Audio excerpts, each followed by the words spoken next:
June 22. దేవుని సంరక్షణ దృష్ట్యా నడువుము. తన ఎడల యథార్థ హృదయము గల వారిని బలపరచుటకై యెహోవా దృష్టి లోకమంతటా సంచారము చేయుచున్నది. 2వ దినవృత్తాంతములు 16:9. అబ్రహామును యథార్థవంతునిగా నడవమని చెప్పినప్పుడు దేవుడు అతని విశ్వాసాన్ని బలపరుస్తూ ఇలా అన్నాడు: నేను సర్వశక్తిగల దేవుడును, నా సన్నిధిలో నడుచుచు నిందారహితుడువై ఉండుము. ఆదికాండము 17:1. నువ్వు నా కొరకు జీవించు, నీ సంరక్షణ బాధ్యతను నేను చూసుకుంటాను అని ఆయన చెబుతున్నాడు. కానీ ఒక్కసారి మనం దేవుని కాపుదలను అనుమానించడం మొదలు పెడితే మనలోని యథార్థత వెంటనే పక్కదారి పడుతుంది.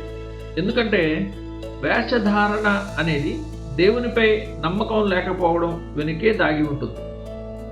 ఉదాహరణకు, అరణ్యంలో అవిశ్వాసులైన యూదులు తమ తదుపరి భోజనం కొరకు దేవుణ్ణి నమ్మే విశ్వాసాన్ని కలిగి లేరు. అందుకే వారు దేవుని స్పష్టమైన ఆజ్ఞకు విరోధంగా మన్నాను మరుసటి రోజు కొరకు నిల్వ చేసుకున్నారు. మనం కూడా సరిగ్గా అదే చేస్తాము. మొదట ఆయన సంరక్షణను అనుమానిస్తాము, ఆపై మన సొంత తెలివితేటలపై ఆధారపడడం ప్రారంభిస్తాము. క్రైస్తవులను యథార్థత నుండి దూరం చేసి మోసం చేయడానికి సాతాను ఎల్లప్పుడూ వాడే పాత ఆయుధం ఇదే.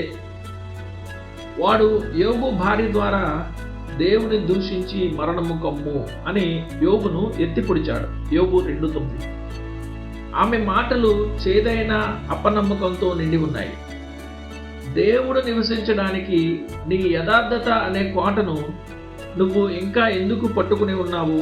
నువ్వు అన్ని వైపుల నుండి దుఃఖాలతో చాలా కాలంగా ముట్టడించబడ్డావు. అయినా దేవుడు నీ గురించి పట్టించుకుంటున్నాడనే చిన్న సమాచారం కూడా ఈరోజు వరకు పరలోకం నుండి నీకు రాలేదు.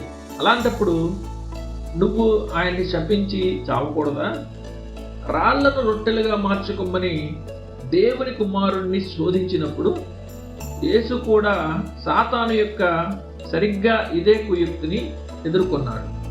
కాబట్టి సంరక్షించే దేవుని హృదయంపై మరియు ఆయన హస్తాలపై మన విశ్వాసాన్ని బలపరుచుకోవడం ఎంత ప్రాముఖ్యమో మనం ఇక్కడ గమనించవచ్చు.